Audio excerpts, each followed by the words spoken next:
Optics അക്കാഡമിയുടെ പുതിയ വീഡിയോയിലോട്ട് ഏവർക്കും സ്വാഗതം.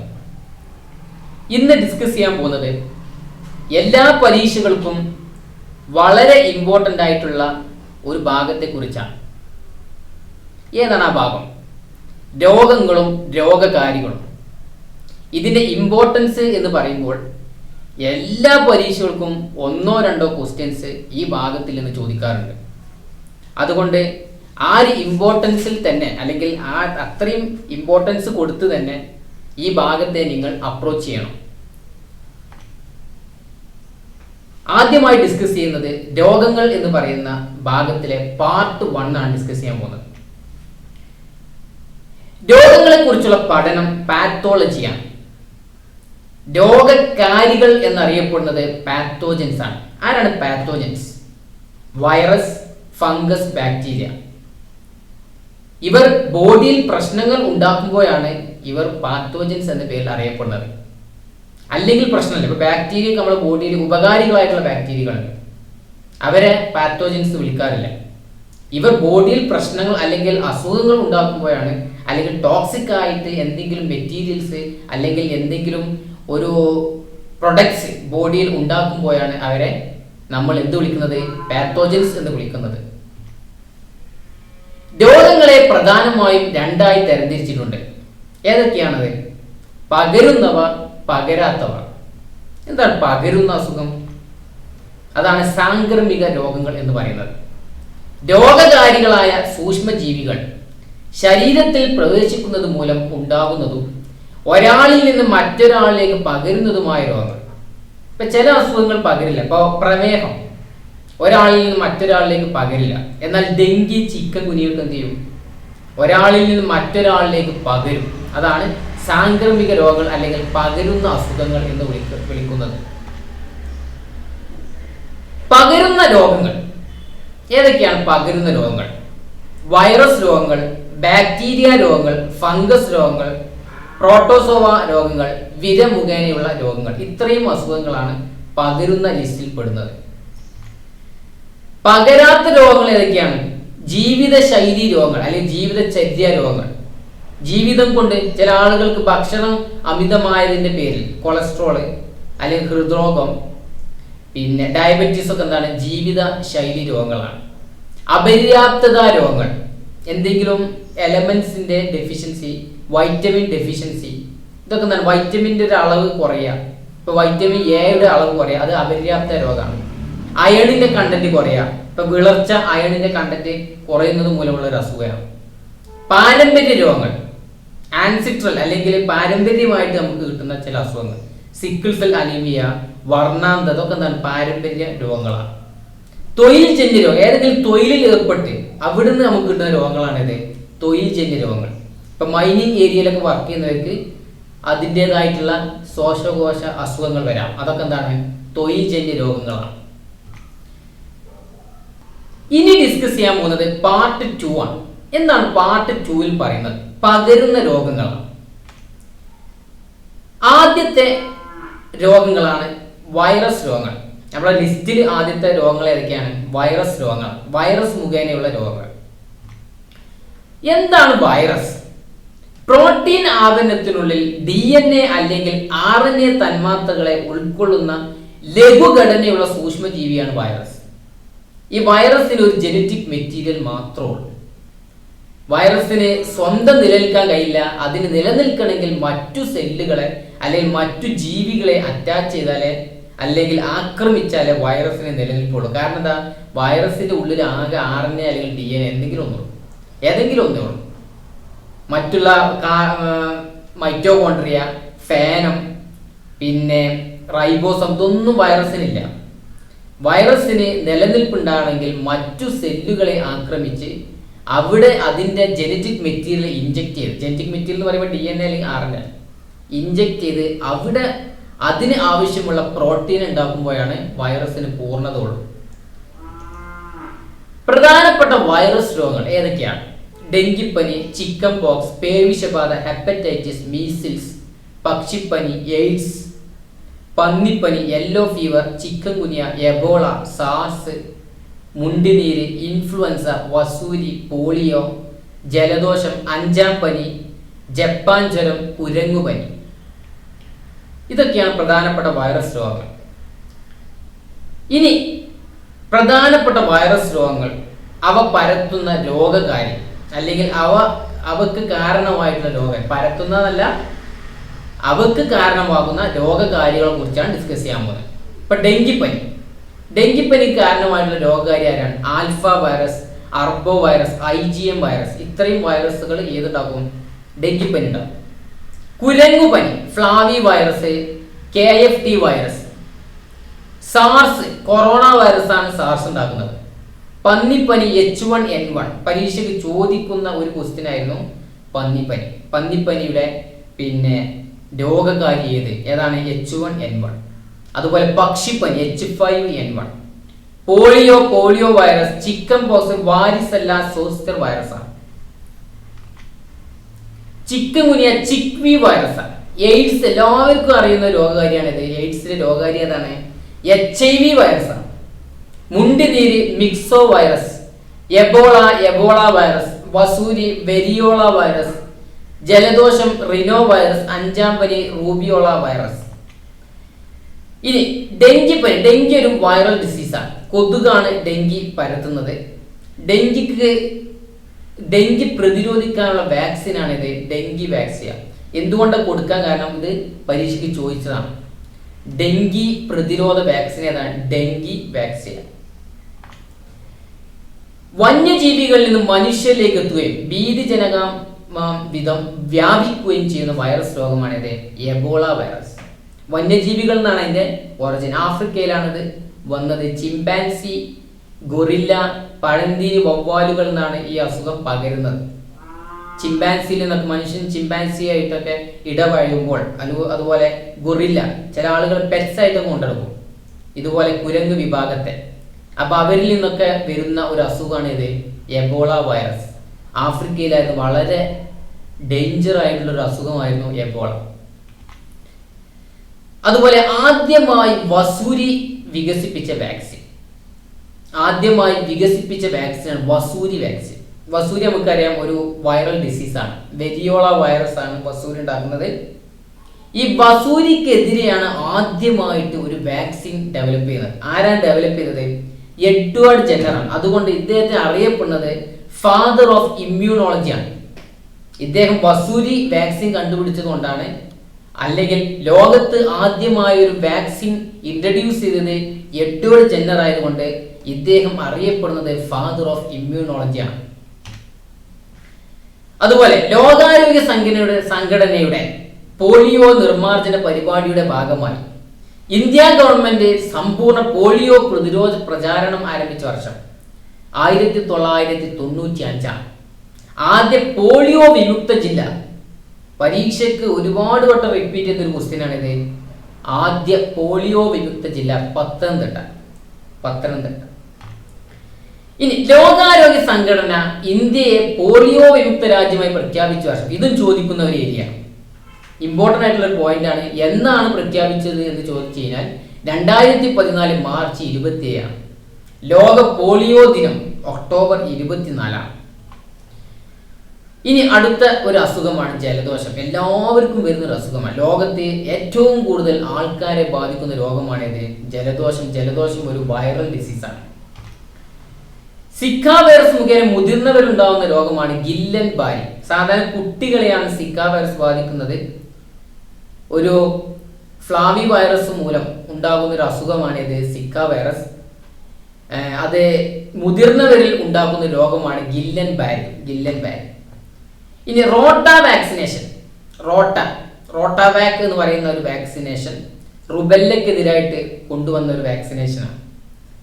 ഈ വാക്സിനേഷൻ തുടങ്ങിയ ആദ്യ ഇന്ത്യൻ സംസ്ഥാനമാണിത്, ഹിമാചൽ പ്രദേശ്. എന്തുകൊണ്ടാണ് ഇവിടെ ഉൾപ്പെടുത്താൻ കാരണം? റുബെല്ല എന്ന് പറയുന്നത് ഒരു വൈറൽ ഡിസീസാണ്.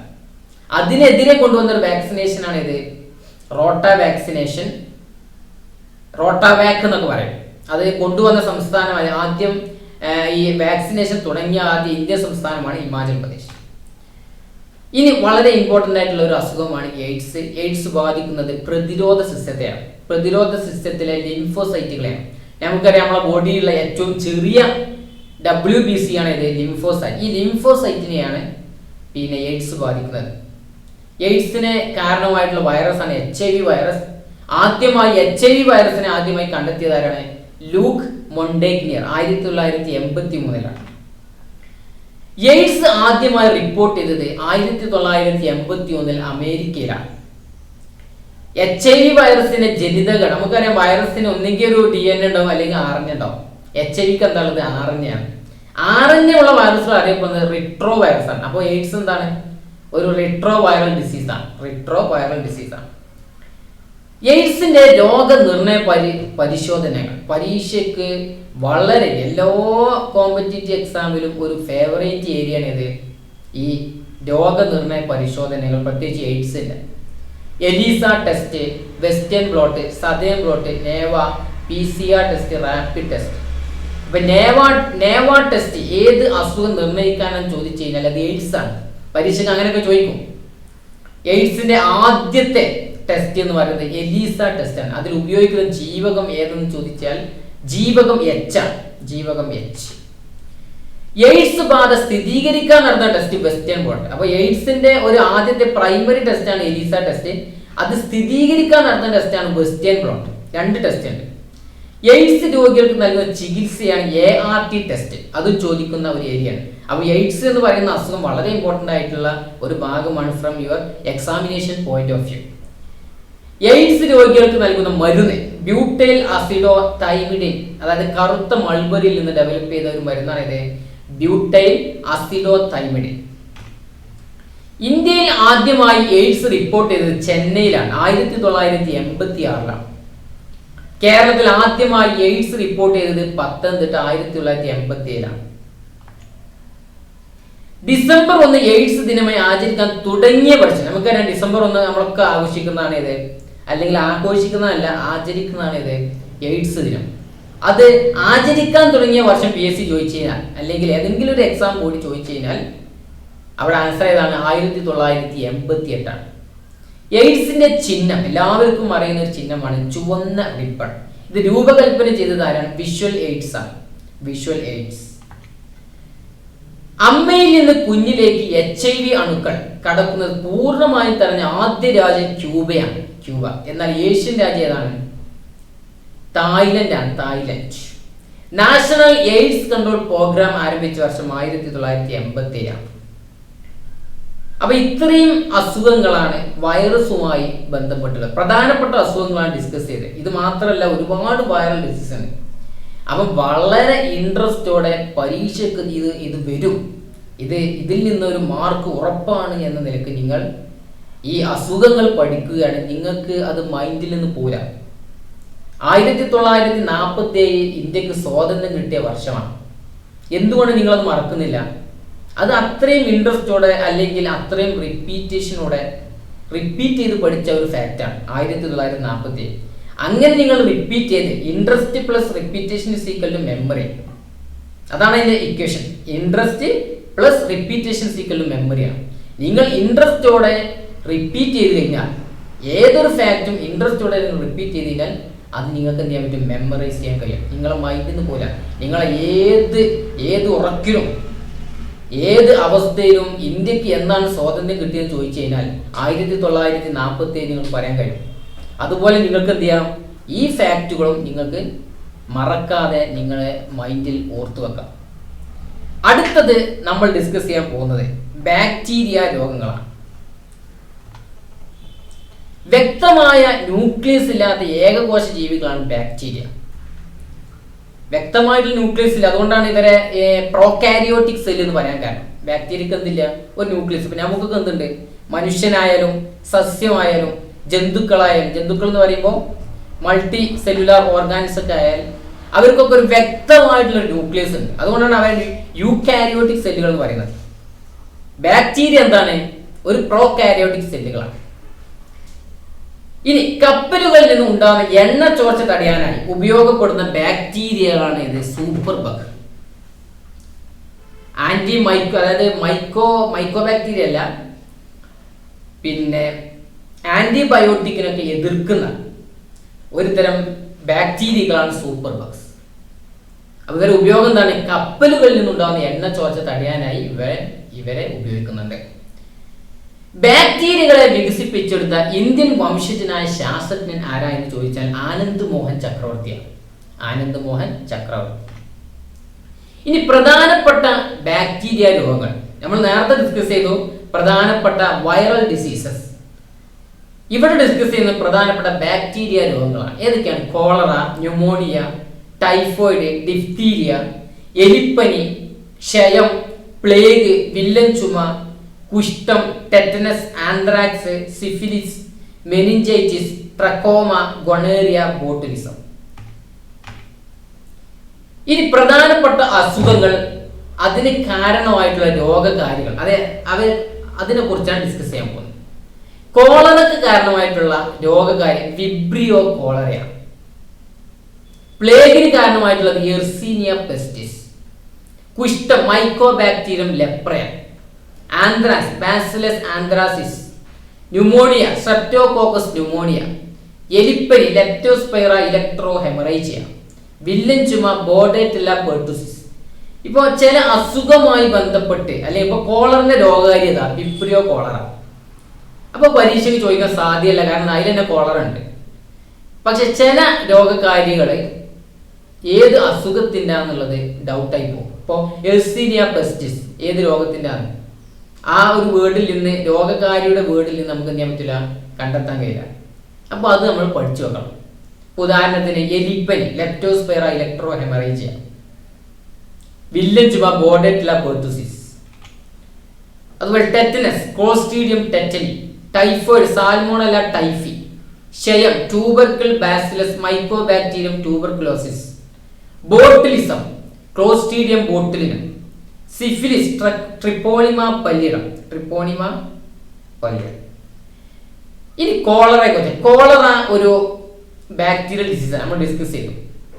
കോളറ, വയറുകടി എന്നീ രോഗങ്ങൾ ഉള്ളവർക്ക് നിർജ്ജലീകരണം സംഭവിക്കാതിരിക്കാൻ നൽകുന്ന ലായനിയാണ് ORS ലായനി, ഓറൽ റീഹൈഡ്രേഷൻ സോൾട്ട് സൊല്യൂഷൻ. നമ്മളെല്ലാവരും കുടിച്ചതാണ്. എന്താണ് അതിലെ പ്രധാന ഘടകങ്ങൾ? പരീക്ഷയ്ക്ക് ചോദിക്കുന്നതാണ്. It is very very very important. Sodium chloride, potassium chloride, glucose. ഇത്രയും 3 കാര്യങ്ങളാണ് ORS ലായനിയിൽ അടങ്ങിയിട്ടുള്ളത്. ഏറ്റവും കൂടുതൽ ശിശുമരണത്തിന് കാരണമാകുന്ന രോഗം ന്യൂമോണിയയാണ്. ടൈഫസ് രോഗത്തിന് കാരണം പാൻ. വളരെ ഇമ്പോർട്ടൻ്റ് ആയിട്ടുള്ള പോയിന്റാണ് പാൻ. പ്ലേഗ് നിർമ്മാർജ്ജനത്തിന് ഓർമ്മയ്ക്കായി നിർമ്മിച്ച കെട്ടിടമാണ് ചാർമിനാർ. പ്ലേഗ് നമ്മൾ ഡിസ്കസ് ചെയ്തു. യെർസീനിയ പെസ്റ്റിസ് ആണ്. 5 വയസ്സുള്ള കുട്ടികൾക്ക് നൽകുന്ന കുത്തിവയ്പ്പാണ് DPT. എന്താണ് DPT അടങ്ങിയിട്ടുള്ളത്? DPT വാക്സിൻ തടയുന്ന രോഗങ്ങൾ ഏതൊക്കെയാണ്? ഡിഫ്തീരിയ, വില്ലൻ ചുമ, ടെറ്റനസ് ആണ്. ഇനി ഭൂമിയിൽ ഉള്ളതിൽ വെച്ച് ഏറ്റവും പഴക്കം ചെന്ന രോഗമാണ് ഇത് കുഷ്ഠം. സാവധാനത്തിൽ പകരുന്ന രോഗമാണ്. ഇപ്പൊ കുഷ്ഠം വന്ന ഒരാളെ നിങ്ങൾ കണ്ടിട്ടുണ്ടാവും. കൈയൊക്കെ ഡിസ്ഫിഗറായി, കൈയൊക്കെ മുറിഞ്ഞ് അങ്ങനെ വീഴുന്ന ഒരു അസുഖം. ഈ അസുഖം എന്ന് പറയുന്നത് വളരെ പഴക്കം ചെന്നൊരു അസുഖം. പണ്ട് കാലത്തേ ഉള്ളൊരു അസുഖമാണ് ഇത് കുഷ്ഠം. ഇത് പകരുന്നത് വളരെ പതുക്കെയാണ്, പെട്ടെന്ന് പകരുന്നില്ല. അടുത്തത് ക്ഷയരോഗം. രോഗങ്ങളുടെ രാജാവാണ് ഇത് ക്ഷയരോഗം. ക്ഷയരോഗത്തിന് കാരണമായുള്ള ബാക്ടീരിയ മുമ്പ് ഡിസ്കസ് ചെയ്തു. മൈക്കോബാക്ടീരിയം ട്യൂബർക്കുലോസിസ് ആണ്. ക്ഷയരോഗം ബാധിക്കുന്നത് ശരീരത്തിന്റെ ഏത് ഭാഗത്തെയാണ് പരീക്ഷയ്ക്ക് ചോദിച്ചു കഴിഞ്ഞാൽ ശ്വാസകോശത്തെയാണ്. ക്ഷയരോഗികൾക്ക് നൽകുന്ന ചികിത്സ പരീക്ഷയ്ക്ക് ചോദിച്ചതാണ്. ഡോട്ട്സ് മൾട്ടി ഡ്രഗ് തെറാപ്പി എന്നറിയപ്പെടുന്ന ചികിത്സാ രീതിയും ഡോട്ട്സ് തന്നെയാണ്. ക്ഷയത്തെ പ്രതിരോധിക്കാൻ നൽകുന്ന വാക്സിനാണ് BCG. കുട്ടികളൊക്കെ ജനിച്ചു കഴിഞ്ഞാൽ നൽകുന്ന ഒരു വാക്സിനാണ് ഇത് BCG. നമ്മളെ ചെറിയ കുട്ടികളൊക്കെ ഇടത്തെ കൈയിന്റെ ഭാഗത്ത് ഒരു വലിയൊരു വട്ടം കാണും. കുട്ടികൾക്ക് മാത്രമല്ല മുതിർന്നവർക്ക് കാണാം. എല്ലാവരും കൈയിന്റെ ഈ മുകൾ ഭാഗത്ത് കാണാൻ ഒരു വട്ടത്തിലൊരു ചിഹ്നം. എന്താണ്? BCG വെച്ചതാണ്. BCG എന്തിനാണ് BCG വെക്കുന്നത്? ക്ഷയത്തെ പ്രതിരോധിക്കാൻ. ലോകാരോഗ്യ വളരെ ഇൻട്രസ്റ്റിംഗ് പോയിന്റ് ആണ്. പോയിന്റ് ഒക്കെ ഇങ്ങനെ പഠിച്ചേക്കണം, ഇൻട്രസ്റ്റോടെ പഠിക്കണം. ലോകാരോഗ്യ സംഘടനയുടെ റിപ്പോർട്ട് പ്രകാരം ലോകത്ത് ഏറ്റവും കൂടുതൽ ആളുകൾ മരിക്കുന്ന അസുഖം ഏതാണ്? ക്ഷയരോഗമാണ്. ആന്റിബയോട്ടിക് ആദ്യമായി നിർമ്മിച്ചത് അലക്സാണ്ടർ ഫ്ലെമിംഗ് ആണ്. എന്താണ് ആന്റിബയോട്ടിക്? ബാക്ടീരിയകളെ കൊല്ലാൻ വേണ്ടി അല്ലെങ്കിൽ ബാക്ടീരിയകളെ ഇല്ലാതാക്കാൻ വേണ്ടി ഡെവലപ്പ് ചെയ്ത മെഡിസിനൽ വിഭാഗമാണിത് ആന്റിബയോട്ടിക്സ്. ഇത് ആദ്യമായി ഡെവലപ്പ് ചെയ്തത് അലക്സാണ്ടർ ഫ്ലെമിംഗ് ആണ്. 1928. ഇനി അടുത്ത അസുഖം ഫംഗസ് രോഗങ്ങളാണ്. വിവിധ ഇനം പൂപ്പലുകൾ ഉൾപ്പെടുന്ന വിഭാഗമാണ് ഫംഗസ്. ഫംഗസ് പ്രധാനമായിട്ട് ബാധിക്കുന്നത് തൊലിപ്പുറത്താണ്, ത്വക്കിനെയാണ് ബാധിക്കുന്നത്. വയറിന്റെ ഉള്ളിൽ, തലന്റെ ഉള്ളിലൊന്നും ഫംഗസ് ബാധിക്കാറില്ല. പ്രധാന ഫംഗസ് രോഗങ്ങൾ ചുണങ്ങ്, വട്ടച്ചൊറി, പുഴുക്കടി, ആണിരോഗം, ഇതൊക്കെ എന്താണ്? ഫംഗസ് രോഗങ്ങളാണ്. കുട്ടികളിൽ ഏറ്റവും കൂടുതൽ കാണപ്പെടുന്ന ത്വക്ക് രോഗം ഏതാണ്? വട്ടച്ചൊറിയാണ്. വട്ടച്ചൊറി ഒരു ഫംഗൽ അസുഖമാണ്. ഇനി പ്രോട്ടോസോവ രോഗങ്ങൾ. ഏകകോശ യൂക്കാരിയോട്ടുകളാണ് പ്രോട്ടോസോവ. യൂക്കാരിയോട്ട് എന്താണ്? ഒരു വ്യക്തമായിട്ടുള്ള ന്യൂക്ലിയസ് ഉള്ള സെല്ലുകളാണ്, അല്ലെങ്കിൽ സെല്ലുള്ള ഏകകോശ ജീവികളാണ് ഇത് യൂക്കാരിയോട്ടും. യൂക്കാരിയോട്ടിന് എന്തുണ്ട്? യു എന്ന് പറഞ്ഞാൽ തന്നെ ട്രൂ ആണ്, പ്രോ എന്ന് പറഞ്ഞാൽ ഫോൾസ് ആണ്. അപ്പൊ യൂക്കാരിയോട്ട് എന്ന് പറഞ്ഞു കഴിഞ്ഞാൽ വ്യക്തമായിട്ടുള്ള ഒരു ന്യൂക്ലിയസ് ഉണ്ടാവും. അപ്പൊ ഏകകോശ യൂക്കാരിയോട്ടുകളാണ് ഇത് പ്രോട്ടോസോവകൾ. വയറുകടിക്ക് കാരണമായിട്ടുള്ള പ്രോട്ടോസോവയാണ് എൻഡമീബ ഹിസ്റ്റോളിക്ക. പരീക്ഷയ്ക്ക് ചോദിക്കുന്ന ഒരു പോയിന്റാണ് ഇത്, വയറുകടിക്ക് കാരണമായിട്ടുള്ള പ്രോട്ടോസോവ. വയറുകടി ബാധിക്കുന്നത് ചെറുകുടലിനെയാണ്, ചെറുകുടൽ. മലമ്പനിയുടെ അപരനാമങ്ങൾ. ഒരു പ്രോട്ടോസോവ അസുഖമാണിത് മലമ്പനി. മലമ്പനിയുടെ അപരനാമങ്ങൾ പിന്നീട് ഡിസ്കസ് ചെയ്യും, ഇവിടെ ഒന്നുകൂടി ഡിസ്കസ് ചെയ്യുന്നു. ബ്ലാക്ക് വാട്ടർ ഫീവർ, ചതുപ്പ് രോഗം. മലമ്പനി പരത്തുന്നത് അനോഫിലസ് പെൺകൊതുകാണ്. സാധാരണ പെൺകൊതുകളാണ് രോഗങ്ങൾ പരത്തുന്നത്. പക്ഷെ മലമ്പനിയുടെ രോഗകാരിയെ നമ്മൾ എവിടെ സെർച്ച് ചെയ്ത് കഴിഞ്ഞാലും നമുക്ക് കാണാൻ കഴിയുന്ന എന്താണ്? അനോഫിലസ് പെൺകൊതുകുകളാണ്. മലമ്പനിക്ക് കാരണം അനോഫിലസ് കൊതുകാണെന്ന് കണ്ടെത്തിയത് റൊണാൾഡ് റോസ് ആണ്. Ronald Ross. മലമ്പനിക്ക് കാരണമായിട്ടുള്ള protozoa Plasmodium, Plasmodium ovale, Plasmodium falciparum തുടങ്ങിയ പ്ലാസ്മോഡിയമാണ് ഇത് പിന്നെ മലമ്പനിക്ക് കാരണമാകുന്നത്. മലമ്പനി ബാധിക്കുന്നത് ഏത് അവയവത്തെയാണ്? പ്ലീഹയാണ്. ഇമ്പോർട്ടൻ്റ് ആണ്, എഴുതി വെച്ചോളൂ. മലമ്പനി ബാധിക്കുന്നത് പ്ലീഹയാണ്. ലോകത്തിലെ ആദ്യ മലമ്പനി പ്രതിരോധ വാക്സിൻ അത് RTSS ആണ്. മൊറിക്സ് എന്ന് പറയും. മലമ്പനി പ്രതിരോധ വാക്സിൻ RTSS. മലമ്പനിക്ക് നൽകുന്ന ഔഷധമാണ് ക്വിനൻ. ക്വിനൻ പരീക്ഷയ്ക്ക് ചോദിക്കുന്ന ഒരു പോയിന്റാണ്, ചോദിച്ചിട്ടുണ്ട് ഒരുപാട് വട്ടം. ലോക മലേറിയ ദിനം ഏപ്രിൽ 25. ലോക കൊതുക് ദിനം എന്നാണ് ഓഗസ്റ്റ് 20. ഓഗസ്റ്റ് 20. മലമ്പനി പിടിപെട്ട് മരണമടഞ്ഞ ചക്രവർത്തി ആരാന്ന് ചോദിച്ചു കഴിഞ്ഞാൽ അലക്സാണ്ടർ ചക്രവർത്തിയാണ്. ഇനി അടുത്ത ഇമ്പോർട്ടന്റ് അസുഖമാണ് ഏത്? അസുഖങ്ങളാണ് വിര മുഖേനയുള്ള രോഗങ്ങൾ. വിരകൾ മുഖേന ഉണ്ടാകുന്ന രോഗങ്ങൾ, വിരകൾ മുഖേന ഉണ്ടാകുന്ന പ്രധാനപ്പെട്ട രോഗമാണ് മന്ത്. നമുക്ക് എല്ലാവരും കേട്ട ഒരു അല്ലെങ്കിൽ കണ്ട് പരിചയമുള്ള ഒരു അസുഖമാണ് മന്ത്. മന്ത് രോഗത്തിന്റെ ശാസ്ത്രീയ നാമം എലഫന്റിയാസിസ്. എലഫന്റിയാസിസ് എന്ന് പറയാൻ കാരണം എലഫന്റിന്റെ കാല് പോലെ നമ്മുടെ കാലായി മാറും. അതാണ് മന്തിന്റെ പ്രധാനപ്പെട്ട ലക്ഷണം. മന്ത് ഉണ്ടാക്കുന്നതിന് കാരണം ഫൈലേറിയൽ വിരയാണ്. ഫൈലേറിയൽ വിരയുടെ ശാസ്ത്രീയ നാമം വൗച്ചേറിയ ബാൻകോഫ്റ്റി മൈക്കോഫൈലേറിയ ബി മലായക്കന്. ഇതാണ് ശാസ്ത്രീയ നാമം. ഈ ഫൈലേറിയൽ വിര ഇതിന്റെ തന്നെ മുട്ടകൾ അല്ലെങ്കിൽ ലാർവകൾ ആരും ഒന്ന് കൊണ്ടുവരും. ക്യൂലസ് കൊതുക്, അതായത് മന്ത് പരത്തുന്നത് ക്യൂലസ് പെൺകൊതുകുകളാണ്. ഈ പെൺകൊതുകുകൾ നമ്മളെ കടിക്കുമ്പോൾ അവരുടെ പിന്നെ ആ കടിക്കുന്ന ഭാഗത്തിലൂടെ അല്ലെങ്കിൽ എവിടെയാണോ കടിച്ചത് ആ ഭാഗത്ത് എന്ത് നിക്ഷേപിക്കും? ഈ മന്തിന്റെ ലാർവകൾ നിക്ഷേപിക്കും. മന്തിന്റെ അല്ല, ഫൈലേറിയൽ വിരയുടെ ലാർവകൾ നിക്ഷേപിച്ച് അത് വിരയായി മാറി നമ്മുടെ ലിംഫിനെ ബ്ലോക്ക് ചെയ്യും. അങ്ങനെ ലിംഫ് നാളികൾ വീർത്താണ് ആ കാല് ഇത്രയും വണ്ണം വെക്കുന്നത്. അപ്പൊ മന്ത് ബാധിക്കുന്നത് ലിംഫ് ഗ്രാഹികളെയാണ് അല്ലെങ്കിൽ ലസിക നാളികളെയാണ്. മന്ത് രോഗത്തിനെതിരെ നൽകുന്ന ഗുളികയാണ് ആൽബൻഡസോൾ. ആൽബൻഡസോൾ. കേരളത്തിൽ ഏറ്റവും കൂടുതൽ മന്ത് രോഗിയുള്ളത് എവിടെയാണ്? ആലപ്പുഴയിലാണ്. ആലപ്പുഴ. എന്തെങ്കിലും കോഡൊക്കെ വെച്ചാണ്ട് നമ്മൾ എന്ത് ചെയ്യാം? ഓർത്ത് വെക്കുക. ഇപ്പൊ നമ്മൾ ജസ്റ്റ് വായിച്ചിങ്ങനെ പോകാതെ ഒന്ന് ഇൻട്രസ്റ്റോടെ നമ്മൾ പഠിക്കുക, അല്ലെങ്കിൽ എന്ത് ചെയ്യുക? എന്തെങ്കിലും കോഡ് വെച്ച് ഫാക്സുകൾ ഓർമ്മയിൽ സൂക്ഷിക്കുക. ദേശീയ മന്ത് രോഗ ദിനം എന്താണ്? നവംബർ 11. നവംബർ 11. ഇനി ഡിസ്കസ് ചെയ്യാൻ പോകുന്നത് പാർട്ട് 3യെ കുറിച്ചാണ്. പാർട്ട് 3യിൽ ഡിസ്കസ് ചെയ്യാൻ പോകുന്നത് പകരാത്ത രോഗങ്ങളാണ്. നമ്മൾ ഇതുവരെ ഡിസ്കസ് ചെയ്തത് എന്താണ്? പകരുന്ന രോഗങ്ങളാണ്. പകരാത്ത രോഗങ്ങൾ പ്രധാനപ്പെട്ടതാണ് ജീവിതചര്യ രോഗങ്ങൾ, പാരമ്പര്യ രോഗങ്ങൾ, തൊഴിൽജന്യ രോഗങ്ങൾ. ഇതൊന്നും പകരൂല. പ്രധാന ജീവിതചര്യ രോഗങ്ങൾ പൊണ്ണത്തടി, കൊളസ്ട്രോൾ, ആർത്രൈറ്റിസ്, രക്തസമ്മർദ്ദം, ഡയബറ്റീസ്, അതിറോസ്ക്ലെറോസിസ്, ക്യാൻസർ. പ്രമേഹം സുപരിചിതമായ ഒരു അസുഖമാണ് പ്രമേഹം. ഇൻസുലിന്റെ കുറവ് പ്രവർത്തന വൈകല്യമാണ്. ഒരാളെ ബോഡിയിൽ ഇൻസുലിന്റെ അളവ് കുറഞ്ഞതിനാൽ ഇപ്പൊ ബ്ലഡിൽ ഗ്ലൂക്കോസിന്റെ അളവ് കൂടി, ആ സമയത്ത് ഗ്ലൂക്കോസിന്റെ അളവ് റെഗുലേറ്റ് ചെയ്യപ്പെടും. ആ സമയത്താണ് പാൻക്രിയാസ് ഇൻസുലിൻ സെക്രീറ്റ് ചെയ്യപ്പെടുന്നത്. എന്നാൽ പാൻക്രിയാസിന് വേണ്ടത്ര രീതിയിൽ ഇൻസുലിനെ സെക്രീറ്റ് ചെയ്യാൻ കഴിഞ്ഞിട്ടില്ലെങ്കിൽ അമിതമായിട്ടുള്ള ഗ്ലൂക്കോസിന്റെ മൂത്രത്തിലൂടെ ഒക്കെ വെളിയിലോട്ട് പോകും. ആ അസുഖമാണ് പ്രമേഹം.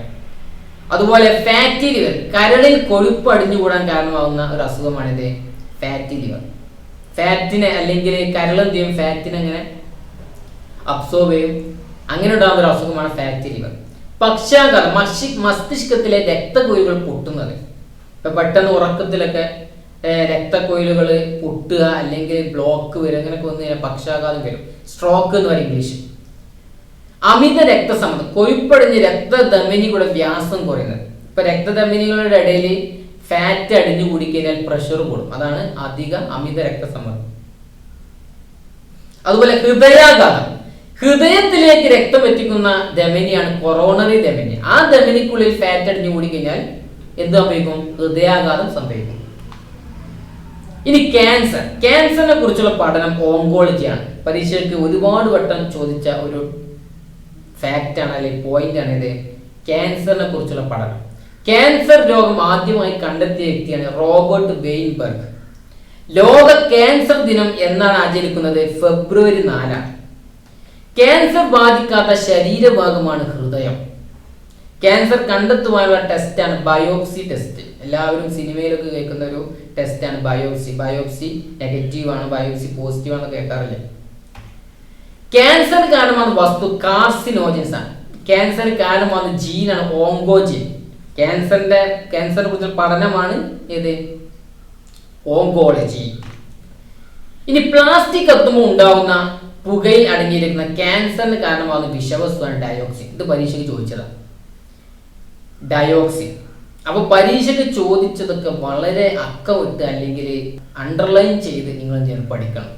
സ്തനാർബുദം കണ്ടെത്താനുള്ള ടെസ്റ്റ് ഏതാണ്, മാമോഗ്രഫിയാണ്. എന്നാൽ ഗർഭാശയ ക്യാൻസർ കണ്ടെത്താനുള്ള ടെസ്റ്റാണ് പാപ്സ്മിയർ ടെസ്റ്റ്. ഇനി പാരമ്പര്യ രോഗങ്ങൾ, ജനിതക രോഗങ്ങൾക്ക് ഉദാഹരണമാണിത് ഹീമോഫീലിയ, സിക്കിൾ സെൽ അനീമിയ. ഹീമോഫീലിയയുടെ രോഗം മറ്റു പേരുകളാണ് ഹീമോഫീലിയ. രാജകീയ രോഗം ക്രിസ്മസ് രോഗം, ബ്ലീഡേഴ്സ് രോഗം. ബ്ലീഡേഴ്സ് രോഗം എന്ന് പറഞ്ഞു കഴിഞ്ഞാൽ ഹീമോഫീലിയുള്ള ആൾക്ക് എന്തെങ്കിലും ഒരു ചെറിയ മുറിവ് പറ്റിയാൽ മതി, ആ മുറിവ് രക്തം വാർന്നു പോകാൻ കാരണം രക്തം നിൽക്കൂല. നമുക്കറിയാം ഒരു പ്രത്യേക ടൈം ആയി കഴിഞ്ഞാൽ നമുക്ക് ക്ലോട്ടിങ് സംഭവിക്കും. പക്ഷെ ഹീമോഫീലിയുള്ള ആൾക്ക് എന്ത് ചെയ്യാൻ പറ്റില്ല, ആ ക്ലോട്ടിങ് വരില്ല, ബ്ലഡ് അങ്ങനെ ഒഴുകിക്കൊണ്ടേയിരിക്കും. അതാണ് ബ്ലീഡേഴ്സ് രോഗം. ക്രിസ്മസ് രോഗം എന്ന് പറയാനും അല്ലെങ്കിൽ രാജകീയ രോഗം എന്ന് പറയാൻ കാരണം ബ്രിട്ടനിലെ ഒരു രാജ്ഞിക്കാണ് ആദ്യമായിട്ട് ഹീമോഫീലിയ രോഗം സ്ഥിരീകരിച്ചത്. ഒരു ക്രിസ്മസ് സമയത്താണ് ഈ അസുഖം ഈ രാജ്ഞിക്ക് സ്ഥിരീകരിക്കുന്നത്. അതുകൊണ്ടാണ് ഈ ഒരു അസുഖത്തിന് രാജകീയ രോഗം അല്ലെങ്കിൽ ക്രിസ്മസ് രോഗം എന്നിങ്ങനെയൊക്കെ വിളിക്കാൻ കാരണം. ഓക്സിജന്റെ കുറവ് മൂലം RBC അരിവാൾ പോലെ ചുരുങ്ങുന്ന അവസ്ഥയാണ് സിക്കിൾ സെൽ അനീമിയ. അപ്പൊ സിക്കിൾ സെൽ അനീമിയ ഉള്ള ഒരാൾക്ക് ഓക്സിജൻ ക്യാരിങ് കപ്പാസിറ്റി കുറയും. കാരണം RBC അരിവാൾ രൂപത്തിലാണ്. അരിവാൾ രോഗികൾ ഏറ്റവും കൂടുതൽ കാണപ്പെടുന്ന കേരളത്തിലെ ജില്ല വയനാട്. വളരെ ഇൻട്രസ്റ്റിംഗ് ആയിട്ടുള്ള ഫാക്റ്റ് ആണിത്. പുരുഷന്മാരിൽ ലിംഗ ക്രോമസോമിൽ ഒന്നായ X ഒരെണ്ണം കൂടുന്ന അവസ്ഥ. നമുക്കറിയാം XY, അതാണ് പുരുഷന്മാരുടെ സെക്സ് ക്രോമസോം എന്ന് പറയുന്നത്. അതിൽ ഒരു X കൂടിക്കഴിഞ്ഞാലോ അയാൾക്കുള്ളൊരു അസുഖമാണിത് ക്ലിൻഫിൽട്ടർ സിൻഡ്രോം. അപ്പൊ അവരെ എന്താണ് ക്രോമസോമിന്റെ ആ ഒരു ഇതാണ് നമ്പർ ഡിനോട്ട് ചെയ്യുന്നത് ഇങ്ങനെയാണ്. കിൻഫിൽട്ടർ സിൻഡ്രോം ഉള്ള ഒരാളുടെ ശരീരത്തിലെ ക്രോമസോമുകളുടെ എണ്ണമാണിത് 47. സാധാരണ 46 അല്ലേ. അപ്പൊ എവിടെയാണ് കൂടിയത്, സെക്സ് ക്രോമസോമിൽ ഒരു X വേണ്ടടുത്ത് എത്ര X ഉണ്ട്, 2X. ഇനി സ്ത്രീകളിൽ ലിംഗ ക്രോമസോമിൽ 1 കുറയുന്ന അവസ്ഥയാണിത് ടർണർ സിൻഡ്രോം. ടർണർ സിൻഡ്രോം ഉള്ള ഒരാളുടെ ശരീര ക്രോമസോമിന്റെ എണ്ണം 45 ആണ്. സാധാരണ എത്ര വരണം, 46 വരണം. അപ്പൊ എവിടെയാണ് കുറഞ്ഞത്? 2x വരേണ്ടടുത്ത് 1x ഉള്ളു. സാധാരണ 2x പെണ്ണുങ്ങൾക്കും 2xy ആണുങ്ങൾക്കും അല്ലേ? ഇവിടെ x 1 ഉള്ളു. ആർക്ക്? ടർണർ സിൻഡ്രോം ഉള്ള വ്യക്തിക്ക്. അപ്പൊ നമ്പർ എത്രയാണ്? 45 ആണ്. സാധാരണ എത്ര വേണം? 46 വേണം. ഇനി 21ാമത്തെ സ്വരൂപ ക്രോമസോമിൽ ഒന്ന് കൂടുന്ന അവസ്ഥയാണ് ഡൗൺ സിൻഡ്രോം. എന്താണ് സ്വരൂപ ക്രോമസോം? നമുക്കറിയാം സെക്സ് ക്രോമസോം ഉണ്ട്, പിന്നെ ഓട്ടോ ക്രോമസോം ഉണ്ട്. ഓട്ടോ ക്രോമസോം എന്ന് പറഞ്ഞത് 44 ക്രോമസോം ഒരേ ക്രോമസോമാണ്. സെക്സ് നിർണ്ണയിക്കുന്ന ക്രോമസോമാണ് സെക്സ് ക്രോമസോം. അപ്പോൾ സ്വരൂപ ക്രോമസോമാണ് ഓട്ടോ ക്രോമസോം. അതിൽ ഒന്ന് കൂടുന്ന അവസ്ഥയാണ് ഡൗൺ സിൻഡ്രോം. ഡൗൺ സിൻഡ്രോം ഉള്ള ആളുടെ ശരീരത്തിലെ ക്രോമസോം എണ്ണം 47 ആണ്. അപ്പൊ എവിടെയാണ് വന്നത്? 44 വരേണ്ടടുത്ത് 45 ക്രോമസോമാണ്. മറ്റതൊക്കെ സെയിം. 45 ക്രോമസോം 45A+XS അല്ലെങ്കിൽ XY അവിടെ നോർമലാണ്. സ്വരൂപ ക്രോമസോമിലാണ് ഒന്ന് കൂടിയത്. ഡൗൺ സിൻഡ്രോം അറിയപ്പെടുന്ന മറ്റൊരു പേരാണ് മംഗോളിസം. ശരീരത്തിൽ ഐഡോപ്സിൻ, ഫോട്ടോപ്സിൻ എന്ന വർണ്ണവസ്തു കുറയുന്നത് മൂലം, കൂടുന്ന അവസ്ഥയല്ല, കുറയുന്ന മൂലം ഉണ്ടാകുന്ന ജനിതക രോഗമാണ് വർണ്ണാന്തത. വർണ്ണാന്തത ഒരു ജനിതക അസുഖമാണ്. വർണ്ണാന്തത കണ്ടെത്താനുള്ള പരിശോധനയാണ് ഇഷിഹാര ടെസ്റ്റ്. ഇനി അടുത്തത് ഡിസ്കസ് ചെയ്യാവുന്നത് തൊഴിൽജന്യ രോഗങ്ങളാണ്. തൊഴിലുമായി ബന്ധപ്പെട്ട അസുഖം. തൊഴിലിടങ്ങളിലെ സാഹചര്യവുമായി ബന്ധപ്പെട്ടുണ്ടാകുന്ന രോഗമാണ് തൊഴിൽജന്യ രോഗം. കൽക്കരി ഖനികളിലെ തൊഴിലാളികൾക്കുണ്ടാകുന്ന രോഗമാണ് ന്യൂമോകോണിയോസിസ്. ടിൻ മൈക്ക സ്വർണ്ണഖനി തൊഴിലാളികൾക്കുണ്ടാകുന്ന രോഗം, അതായത് ടിൻ മൈക്ക സ്വർണ്ണഖനികളിലെ തൊഴിലാളികൾക്കുണ്ടാകുന്ന രോഗമാണ് സിലിക്കോസിസ്. ആസ്പെറ്റോസ് ഫാക്ടറികളിലെ തൊഴിലാളികൾക്കുണ്ടാകുന്ന രോഗമാണ് ആസ്പെറ്റോസിസ്. ഇത്രയും കാര്യങ്ങളാണ് പാർട്ട് 3യിൽ ഡിസ്കസ് ചെയ്യാനുള്ളത്. ഇനി ഡിസ്കസ് ചെയ്യാൻ പോകുന്നത് പാർട്ട് 4 ആണ്. എന്താണ് പാർട്ട് 4ൽ അടങ്ങിയിരിക്കുന്ന കാര്യങ്ങൾ ഒന്ന് നമുക്ക് ഡിസ്കസ് ചെയ്യാം. രോഗങ്ങളും അപരനാമങ്ങളും, അതാണ് ഇനി ഡിസ്കസ് ചെയ്യാൻ പോകുന്നത്. പാർട്ട് 4ൽ അത് മാത്രമല്ല, കുറച്ച് കാര്യങ്ങളുണ്ട്. ആദ്യം ഡിസ്കസ് ചെയ്യാൻ പോകുന്നത് രോഗങ്ങളും അപരനാമങ്ങളാണ്. രോഗങ്ങളുടെ രാജാവ് എന്നറിയപ്പെടുന്നത് ക്ഷയരോഗമാണ്. ബ്രേക്ക് ബോൺ ഫീവർ എന്ന പേരിൽ അറിയപ്പെടുന്നത് ഡെങ്കിപ്പനിയാണ്. ഇത് വളരെ ഇമ്പോർട്ടൻ്റ് ആയിട്ടുള്ള ഒരു ഏരിയ കേട്ടോ. പരീക്ഷയ്ക്ക് റിപ്പീറ്റഡ്ലി ചോദിക്കുന്ന ഒരു ഏരിയയാണ് രോഗങ്ങളും അപരനാമങ്ങളും. American plague, yellow fever, killer pneumonia SARS, August fever influenza, hydrophobia rabies ആണ്, പറങ്കിപ്പുണ്ണ് syphilis, typhoid enteric fever, diphtheria തൊണ്ടമുള്ള്. പരീക്ഷയ്ക്ക് ചോദിച്ച ഒരു പോയിന്റാണിത്. തൊണ്ടമുള്ള് എന്ന പേരിൽ അറിയപ്പെടുന്ന അസുഖം ഏതാ? Diphtheria. German measles rubella, Madras eye ചെങ്കണ്ണാണ്, ചതുപ്പ് രോഗം മലമ്പിനിയാണ്, നാവികളുടെ പ്ലേഗ് സ്കേവിയാണ്, ലെപ്റ്റോസ്പൈറോസിസ് എലിപ്പനിയാണ്, എലഫന്റിയാസിസ് മന്ത്, ഫൈലേറിയാസിസ് മന്ത്, നാസോഫാരിഞ്ചൈറ്റിസ് ജലദോഷം, പൈറോസിസ് നെഞ്ചിരിച്ചൽ, ബൊവൈൻ സ്പോഞ്ചിഫോം എൻസെഫലോപ്പതി ഭ്രാന്തി പശു രോഗം, ക്രൂട്ട് ഫെൽറ്റ് ജേക്കബ് രോഗം ഭ്രാന്തി പശു രോഗം, വിഷൂചിക ബ്ലൂ ഡെത്ത് കോളറ, സന്നിപാത ചുരം ടൈഫോയിഡ്, കറുത്ത മരണം പ്ലേഗ്, ഹാൻസൻസ് രോഗം കുഷ്ഠം. പരീക്ഷയ്ക്ക് ചോദിച്ചതാണ്. ഹാൻസൻസ് രോഗം എന്ന പേരിൽ അറിയപ്പെടുന്ന അസുഖം കുഷ്ഠമാണ്. നാൽക്കാലി രോഗം ആന്ത്രാക്സ്, കർഷകരുടെ രോഗം വീൽസ് രോഗം അല്ലെങ്കിൽ 7 ഡേ ഫീവർ എലിപ്പനിയാണ്, പെർട്ടുസിസ് വൂഫിംഗ് കഫ് വില്ലൻ ചുമ, ലോക്ക് ജാ ഡിസീസ് ടെറ്റനസ്, അതായത് നമ്മുടെ ജോ ലോക്ക് ചെയ്യപ്പെടും, അതാണ് tetanus. White plague Koch disease ക്ഷയരോഗമാണ്. സ്ലിം ഡിസീസ് എയ്ഡ്സ് ആണ്. പൂച്ച നൃത്തം മാർജാർ നൃത്ത രോഗം മീനമാത, നിശബ്ദനായ കാഴ്ചാപഹാരം ഗ്ലോക്കോമ. ഇനി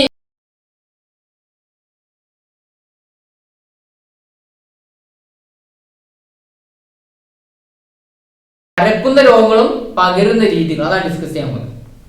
വായുവിലൂടെ പകരുന്ന രോഗം ജലദോഷം, വസൂരി, മുണ്ടിനീര്, ന്യൂമോണിയ, വില്ലൻ ചുമ, ചിക്കൻ പോക്സ്, മീസിൽസ്, ക്ഷയം, സാർസ്. പരീക്ഷയ്ക്ക് ചോദിക്കുന്നത് എങ്ങനെയൊക്കെ അറിയാം.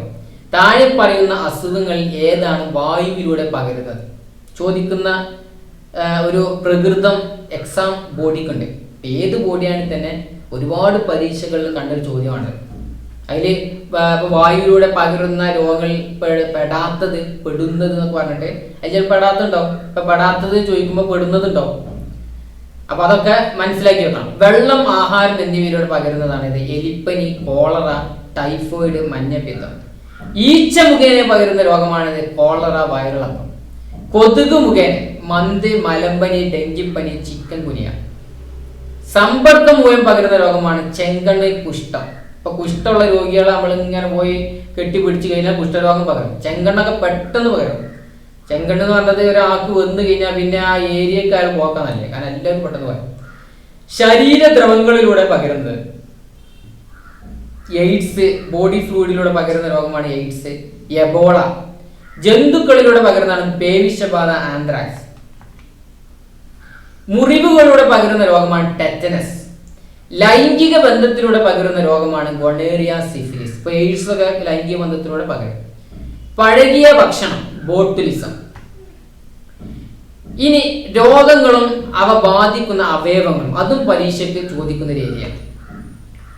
ന്യൂമോണിയ പകരുന്നത് അല്ലെങ്കിൽ ബാധിക്കുന്നത് ശ്വാസകോശത്തെയാണ്. ക്ഷയരോഗം, ആസ്മ ശ്വാസകോശത്തെയാണ്. തിമിരം കണ്ണാണ്. മയോപ്പിയ, ട്രക്കോമ ഒക്കെ കണ്ണാണ്. താഴെ പറയുന്ന അസുഖങ്ങളിൽ കണ്ണിനെ ബാധിക്കുന്ന അസുഖം ഓപ്ഷനിലൊന്നുണ്ടാവും, ട്രക്കോമ ഉണ്ടാവും. വാദം, സന്ധികൾ, റുമാറ്റിസം, ആർത്രൈറ്റിസ് സന്ധികളെയാണ്. പോളിയോ നാഡീവ്യൂഹത്തെയാണ്. പാരാലിസിസ് നാഡീവ്യൂഹമാണ്. പേപ്പട്ടി തലച്ചോറിനെയാണ് ബാധിക്കുന്നത്. മെനിഞ്ചൈറ്റിസ് തലച്ചോറ്, സുഷുമ്ന. തലച്ചോറിൽ സുഷുമ്നയൊക്കെ സംരക്ഷിക്കുന്ന ഒരു സ്ഥലമാണിത് മെനിഞ്ചൈറ്റിസ്. അതിനെ ബാധിക്കുന്ന ഇൻഫെക്ഷനാണിത് മെനിഞ്ചൈറ്റിസിസ്. ഇനി പയോറിയ ബാധിക്കുന്നത് പല്ല്, മോണയാണ്. പരീക്ഷയ്ക്ക് ചോദിച്ചതാണ്. കണ, എല്ല്. ലുക്കീമിയ രക്തത്തെയാണ്. ബ്ലഡ് ക്യാൻസർ ആണ് ലുക്കീമിയ എന്ന് പറയുന്നത്. WBCയുടെ എണ്ണം കൂടുന്ന ഒരു അവസ്ഥയാണ് ലുക്കീമിയ. പ്രമേഹം പാൻക്രിയാസ് ആണ്. ഗോയിറ്റ് തൈറോയ്ഡ് ഗ്രന്ഥിയാണ്. മഞ്ഞപ്പിത്തം കരളിനെയാണ് ബാധിക്കുന്നത്. ടോൺസിലൈറ്റിസ് ടോൺസിൽസ് ഗ്രന്ഥിയാണ്. ടൈഫോയിഡ് കുടലിനെയാണ് ബാധിക്കുന്നത്. മലേറിയ സ്പ്ലീനാണ്. നെഫ്രൈറ്റിസ് കിഡ്നിയാണ്. എയ്ഡ്സ് പ്രതിരോധ സംവിധാനം അല്ലെങ്കിൽ ലിംഫോസൈറ്റിനെയാണ് ബാധിക്കുന്നത്. ഡെർമറ്റൈറ്റിസ് ത്വക്കാണ്. കോളറ ചെറുകുടൽ. പ്ലേഗ് രക്തധമനികൾ, ശ്വാസകോശം. കുഷ്ഠം നാഡീവ്യവസ്ഥയാണ്. അപ്പൊ കുഷ്ഠം ബാധിച്ച പെരിഫറൽ നാഡീവ്യവസ്ഥയാണ് ബാധിക്കുന്നത്. കൈയൊക്കെ മുറിഞ്ഞിങ്ങനെ വീഴുക. അപ്പൊ അതൊക്കെ ആ ഭാഗത്ത് മുറിഞ്ഞ് വീഴുന്ന ഭാഗത്ത് ഫീൽ ഉണ്ടാവില്ല എന്ന് പറഞ്ഞാൽ അവിടുത്തെ നാഡികൾ എന്തിട്ടുണ്ട്, നശിച്ചിട്ടുണ്ട്. അപ്പോൾ നാഡീവ്യവസ്ഥയാണ് കുഷ്ഠം ബാധിക്കുന്നത്. ആന്ത്രാക്സ് ശ്വാസകോശം, ദഹന വ്യവസ്ഥയാണ്. വില്ലൻ ചുമ ശ്വാസകോശം. ടെറ്റനസ് പേശികളാണ്. ഇനി കുറച്ച് അസുഖങ്ങളും അതിന്റെ രോഗാണുവിനെയാണ് നമ്മൾ ഡിസ്കസ് ചെയ്യാൻ പോകുന്നത്. പുഴുക്കടി ബാധിക്കുന്നത് അല്ലെങ്കിൽ അതിന് കാരണമായിട്ടുള്ള രോഗാണു ഏതാണ്? ഫംഗസ് ആണ്. അമീബിക് ഡിസെൻട്രി, മലമ്പനി പ്രോട്ടോസോവൽ ഡിസീസ് ആണ്. അമീബിക് ഡിസെൻട്രി ആയാലും മലമ്പനി ആയാലും. കോളറ, ക്ഷയം, കുഷ്ഠം നമ്മൾ ഡിസ്കസ് ചെയ്തു, ബാക്ടീരിയൽ അസുഖമാണ്. ജലദോഷം, AIDS, influenza, chicken pox, Pongal പനി ഇതൊക്കെ ബാധിക്കുന്നത് ഏത് രോഗാണു മൂലമാണ്? വൈറസ് ആണ്. ഇനി കുറച്ച് ടെസ്റ്റുകൾ പരീക്ഷയ്ക്ക് വളരെ വളരെ ഇമ്പോർട്ടൻ്റ് ആയിട്ടുള്ള ഏരിയയാണ്. വളരെ ഇൻട്രസ്റ്റോടെ റിപ്പീറ്റ് ചെയ്ത് പഠിച്ചു കഴിഞ്ഞാൽ നിങ്ങൾക്ക് എന്ത് ചെയ്യാൻ പറ്റും? ഇത് മെമ്മറൈസ് ചെയ്യാൻ പറ്റും. അല്ലെങ്കിൽ എന്തെങ്കിലും കോഡ് വെച്ച് നിങ്ങൾ ഇത് പഠിക്കാൻ ശ്രമിക്കുക. ELISA test, western blot AIDS ആണ്. ബയോപ്സി ക്യാൻസർ ആണ്. മാമോഗ്രഫി സ്തനാർബുദമാണ്, ബ്രസ്റ്റ് ക്യാൻസർ. ലെപ്രാമിൻ ടെസ്റ്റ് കുഷ്ഠമാണ്. ട്യൂബർകുലിൻ ടെസ്റ്റ് അപ്പൊ അതൊക്കെ ഓർത്തു വെക്കാൻ എളുപ്പമാണ്. ട്യൂബർകുലിൻ മൈക്കോബാക്ടീരിയം ട്യൂബർകുലോസിസ് ആണ് ക്ഷയരോഗത്തിന് കാരണം. മൈക്കോബാക്ടീരിയം ലെപ്രയാണ് ഇത് കുഷ്ഠരോഗത്തിന് കാരണം. അപ്പൊ ലെപ്രാമിൻ ടെസ്റ്റ് ഏതാണ്? കുഷ്ഠമാണ്. ECG എന്തിനാണ്? ഹൃദയ സംബന്ധമായിട്ടുള്ള അസുഖങ്ങൾ കണ്ടെത്താൻ, ഹൃദ്രോഗങ്ങൾ കണ്ടെത്താനാണ് ECG. EEG മസ്തിഷ്ക രോഗങ്ങൾ കണ്ടെത്താനാണ്. ഷിക് ടെസ്റ്റ് ഡിഫ്തീരിയ പരീക്ഷയ്ക്ക് ചോദിച്ചതാണ്. ഗ്ലൈക്കോസിലേറ്റഡ് ഹീമോഗ്ലോബിൻ പ്രമേഹം കണ്ടെത്താൻ ടെസ്റ്റാണ്. ഇനി അന്തസ്രാവി വ്യവസ്ഥയുമായി ബന്ധപ്പെട്ട ചില രോഗങ്ങൾ ഹോർമോണിന്റെ കുറവ് മൂലമാകാം അല്ലെങ്കിൽ കൂടുതൽ മൂലമാകാം. ചിലപ്പോൾ ഹോർമോണിന്റെ ആധിക്യം മൂലമായിരിക്കും അല്ലെങ്കിൽ കുറവ് മൂലമായിരിക്കും. അത് ഉൽപ്പാദിപ്പിക്കുന്ന ഗ്രന്ഥിയെ കുറിച്ചാണ് പിന്നീട് ഡിസ്കസ് ചെയ്യുന്നത്. ക്രിട്ടനിസം തൈറോക്സിന്റെ അളവ് തൈറോക്സിന്റെ അളവ് കുറയുമ്പോൾ അസുഖമാണ്. ക്രിട്ടനിസം തൈറോക്സിന്റെ അഭാവം മൂലം ഉണ്ടാകുന്ന ഒരു അസുഖമാണ്. ആർക്കാണ്? കുട്ടികളിലാണ്, മുതിർന്നവരിലല്ല, കുട്ടികളിൽ. ഈ തൈറോക്സിൻ ഉൽപ്പാദിപ്പിക്കുന്ന ഗ്രന്ഥി ഏതാ? തൈറോയിഡ് ഗ്രന്ഥിയാണ്. ഇനി മിക്സഡിം എന്താണ്? മുതിർന്നവരിലാണ്. തൈറോക്സിന്റെ അഭാവം മുതിർന്നവരിൽ വന്നു കഴിഞ്ഞാൽ ഉണ്ടാകുന്ന അസുഖമാണ് മിക്സഡിമ. അവിടെയും തൈറോക്സിന്റെ ഉൽപാദന ഗ്രന്ഥി അല്ലെങ്കിൽ ഉൽപ്പാദിപ്പിക്കുന്ന ഗ്രന്ഥി ഏതാണ്? തൈറോയിഡ് ഗ്രന്ഥിയാണ്. ഇനി തൈറോക്സിന്റെയും അയഡിന്റെയും അഭാവം മൂലമുള്ള അസുഖമാണ് ഇത് സിമ്പിൾ ഗോയിറ്റർ. തൈറോക്സിന്റെയും അയഡിന്റെയും അഭാവം. മറ്റൊരിടത്ത് തൈറോക്സിൻ മാത്രമായിരുന്നു, അങ്ങനെ ഉണ്ടാകുന്ന ഒരു അസുഖമാണ് സിമ്പിൾ ഗോയിറ്റർ. ഇനി എക്സഫ്താൽമിക് ഗോയിറ്റർ, അതിന്റെ പ്രത്യേകത എന്താ? തൈറോക്സിന്റെ അമിതോൽപാദനം മൂലമാണ്. ഇപ്പൊ സിമ്പിൾ ഗോയിറ്റർ ആയാലും മിക്സഡിം ആയാലും ക്രിട്ടൻസ് ആയാലും തൈറോക്സിന്റെ അഭാവം മൂലമാണ്. പക്ഷെ തൈറോക്സിന്റെ അമിതോൽപാദനം മൂലം ഉണ്ടാകുന്ന അസുഖമാണ് ഇത് എക്സോഫ്താൽമിക് ഗോയിറ്റർ. ഇനി പാരാതെർമോണിന്റെ കുറവ് മൂലം ഉണ്ടാകുന്ന ഒരു അസുഖമാണ് ഇത് ടെറ്റിൻ. ആരാ പാരാതെർമോൺ ഉണ്ടാക്കുന്നത്? പാരാതൈറോയിഡ് ഗ്രന്ഥിയാണ്.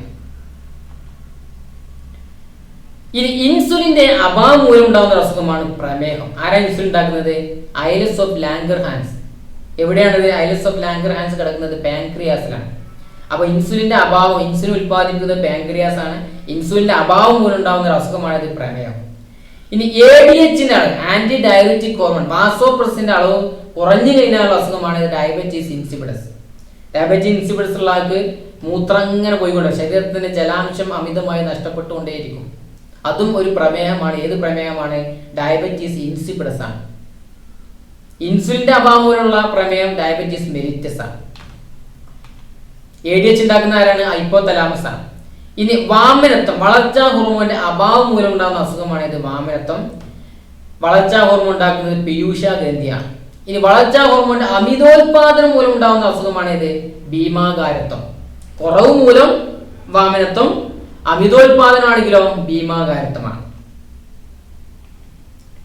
ഇനി ലോഹങ്ങളും രോഗങ്ങളും. മെർക്കുറിയുടെ ആധിക്യം കൂടിക്കഴിഞ്ഞാൽ, നമ്മുടെ ബോഡിയിൽ മെർക്കുറിയുടെ അളവ് കൂടിക്കഴിഞ്ഞാൽ മെർക്കുറി മൂലം ഉണ്ടാവുന്ന ഒരു അസുഖമാണിത് മീനമാത അസുഖം. Selenium, selenosis. Beryllium, bone cancer. Manganese, Parkinson's രോഗം. കോപ്പർ, വിൽസൺസ് രോഗം. Cadmium, itai. പരീക്ഷയ്ക്ക് ചോദിക്കുന്ന ഒരു പോയിന്റാണ് കാഡ്മിയം. ഏത്? Itai. Chromium, skin disease. Aluminium, Alzheimer's disease. Fluorine, fluorosis. Cobalt, thyroid ഗ്രന്ഥി വീക്കം. വനേഡിയം, അസ്ഥിരോഗം. Silicon, silicosis.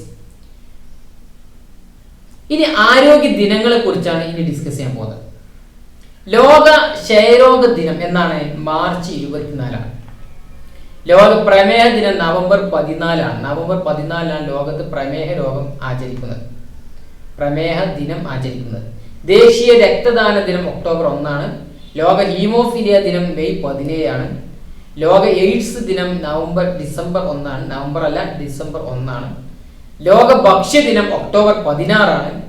ദേശീയ ശാസ്ത്ര ദിനം ഫെബ്രുവരി 28.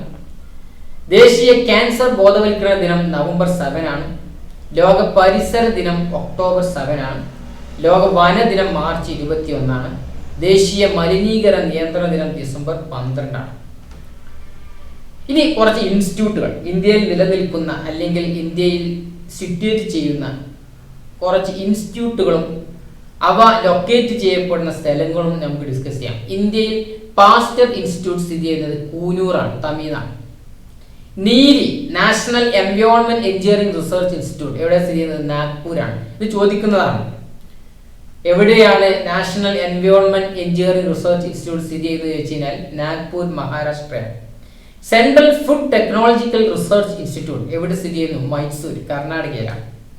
National Institute of Nutrition Hyderabad ചോദിക്കുന്ന ഒരു പോയിന്റാണ്. പെൻസിലിൻ നിർമ്മാണ കേന്ദ്രം പിംപ്രി, മഹാരാഷ്ട്ര. ഇനി ലോകാരോഗ്യ സംഘടന, നമുക്കറിയാം ഈ കൊറോണക്കായിട്ട് ബന്ധപ്പെട്ട് ചില അസുഖങ്ങളുമായി ബന്ധപ്പെട്ട് അത് പാൻഡമിക് ആണ് അല്ലെങ്കിൽ അത് ആ അസുഖം തന്നെ സ്പ്രെഡിങ് കൂടുതലാണെന്നൊക്കെ പറയുന്നവരാണ് ലോകാരോഗ്യ സംഘടനയാണ്. ഇത് നിലവിൽ വന്നത് 1948 ഏപ്രിൽ 1. ലോകാരോഗ്യ സംഘടനയുടെ ആസ്ഥാനം ജനീവയാണ്. ലോകാരോഗ്യ ദിനം April 7 ആണ്. അപ്പൊ ഇത്രയും പോയിന്റ്സുകളാണ് രോഗങ്ങളും രോഗകാരികളും എന്ന് പറയുന്ന ഏരിയയിൽ പഠിക്കാനുള്ളത്. വളരെ ഇമ്പോർട്ടൻ്റ് ആയിട്ടുള്ള ഏരിയ ആണ്. ഒരിക്കലും നിങ്ങൾ ഒഴിവാക്കേണ്ട ഒരു ഏരിയ അല്ല. നിങ്ങൾ പഠിക്കുമ്പോൾ രോഗകാര്യങ്ങൾ ഒരിക്കലും ഒഴിവാക്കരുത്. അത് പഠിച്ചേ പറ്റുള്ളൂ. എന്തിനാ കഷ്ടപ്പെട്ട് പഠിക്കേണ്ട ആവശ്യമില്ല. ഇൻട്രസ്റ്റോടെ നിങ്ങൾ പഠിച്ചാൽ മതി. ഇൻട്രസ്റ്റോടെ പഠിച്ചു കഴിഞ്ഞാൽ നിങ്ങൾക്ക് ഏത് അസുഖത്തെയും അല്ലെങ്കിൽ അതിൻ്റെ രോഗകാരികളെയും അല്ലെങ്കിൽ അതിൻ്റെ സിംറ്റംസിനെ കുറിച്ചൊക്കെ നിങ്ങൾക്ക് പഠിക്കാൻ കഴിയും. അത് പഠിച്ചു കഴിഞ്ഞാൽ ആ ഏരിയ നിങ്ങൾ കംപ്ലീറ്റ് ആയി. അതിൽ നിന്ന് എന്തായാലും പരീക്ഷയ്ക്ക് ചോദ്യങ്ങൾ ഉണ്ടാവും. അപ്പോൾ എന്തെങ്കിലും ഡൗട്ട് ഉണ്ടെങ്കിൽ നിങ്ങൾ കമൻറ്റ് ബോക്സിൽ ഇടുക. ആ ഡൗട്ടുകളൊക്കെ ദൂരീകരിച്ച് തരുന്നതായിരിക്കും. Good luck. Thank you.